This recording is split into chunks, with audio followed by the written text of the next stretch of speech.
Hi, welcome to another edition of Counterpunch with Trevor Loudon, the show that exposes the ongoing world communist revolution and attempts to roll it back.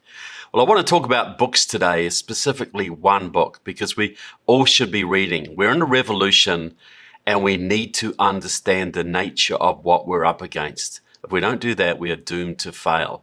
If we do read, if we do understand, we have a fighting chance. Now, there's some great books out there on communism, great books on revolution. You know, the 9 commentaries on the Communist Party, which you can get through Epoch Times, is a fantastic resource. Diana West's Red Thread and America Betrayed are excellent books.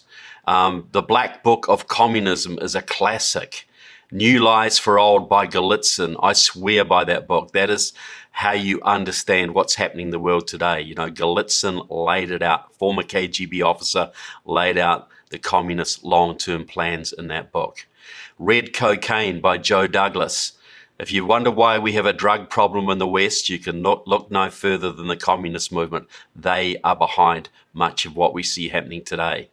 Disinformation by Ion Pacepa, the former Romanian intelligence chief. Excellent work, details how the communists basically control the information flow in our societies. And The Woke Supremacy by Evan Sayat is an excellent book on the woke movement of today, which is really cultural Marxism. And I'll review that book in a future episode. Today I want to talk about a book by a very good friend of mine, a man called James Simpson. I've known him for years. He's a scholar. He's a former economist in the Office of Budget Management under Reagan and Bush. Very, very sophisticated follower of the communist movement. And he's written a great book, Who Was Karl Marx? But I'll give you the full title, because it's not just about Marx. Who was Karl Marx? The men, the motives, and the menace behind today's rampaging American left. Now, that's a pretty good title, I think. It's basically one of the best books out there. It's 135 pages, very well written. Jim is a beautiful writer. He's very concise. He's very accurate, very entertaining in his writing. It's one of the best books I've seen for a novice, somebody who really doesn't have much of a background in what's threatening us. You know, you might be got really concerned recently about the critical race theory being taught to your kids. You might be concerned about the obvious stealing of an election, about race riots across America, communist-inspired race riots. You might be wondering about political correctness and the cancel culture and all of these things. Well, Jim's book lays it all out. You'll be able to connect the dots in a very short space of time. So I think Jim has done a fantastic service to the American public, to the world public, to understand a phenomenon that is threatening to destroy everything that we hold dear. Our lives, our prosperity, our children's future, everything that we hold dear is under threat right now. And Jim has written a book that will tell you how it all works. It's a great starter. It's a great reference work. It's going to put so much together for the novice and for the more sophisticated, even for people who've been studying this subject for a long time. I learned lots from Jim's book. I'm sure you will learn lots no matter what level you're starting out at. You might be a beginner, you might be a novice, you might have served in military intelligence or whatever. You'll still learn from Jim's book.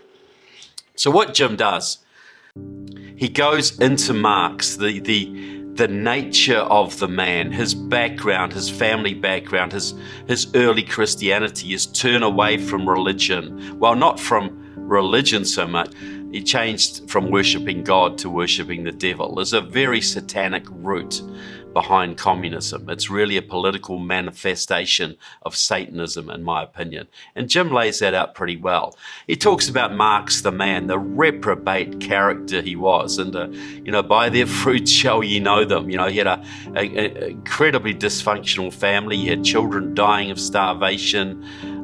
Just a moral reprobate, a man steeped in jealousy and resentment and just general malicious hatred, the kind of guy you would walk around on the street and hold your nose while you're doing it. Not a good man at all. Jim does some great work exposing Sergey Nikolaev, Now, you probably never heard of him, but next to Marx, he was one of the most influential people on the Marxist movement, a big influence on Vladimir Lenin. He was a young public servant in mid-19th century Russia. He formed a clique around him. He wrote a manifesto, the Revolutionary Catechism, which was picked up, a favorite of Black Panthers. It was a very influential document even today.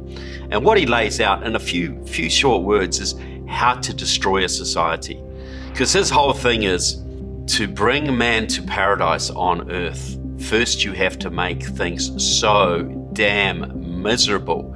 You have to reduce humanity to such a mess, such a state of distress, such a state of complete abject misery, so that they will revolt, so they'll have a revolution and establish the socialist paradise.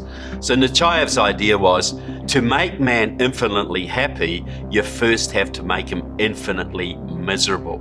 So everything you see around us, from Black Lives Matter to critical race theory to the environmental movement, the radical gay movement, all of it is there to create chaos and misery and destruction.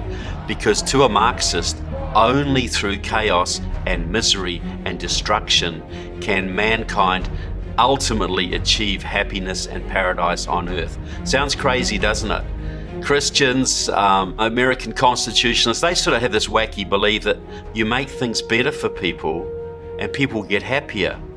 And that makes them want to make things better for everybody else and better for themselves and their families. And you keep on building and progressing, and you start out with maybe a poor society, maybe an oppressed society, and you gradually expand prosperity and freedom, and people get happier and more contented and lead more fulfilling lives. That's the Western view. That is the traditional Christian, Judeo-Christian view. It's a view that most people on the planet hold. You start out in life, you keep on working on yourself and your surroundings to make them better all the time. And although it is not a straight line to progress, you're always aiming to make things better.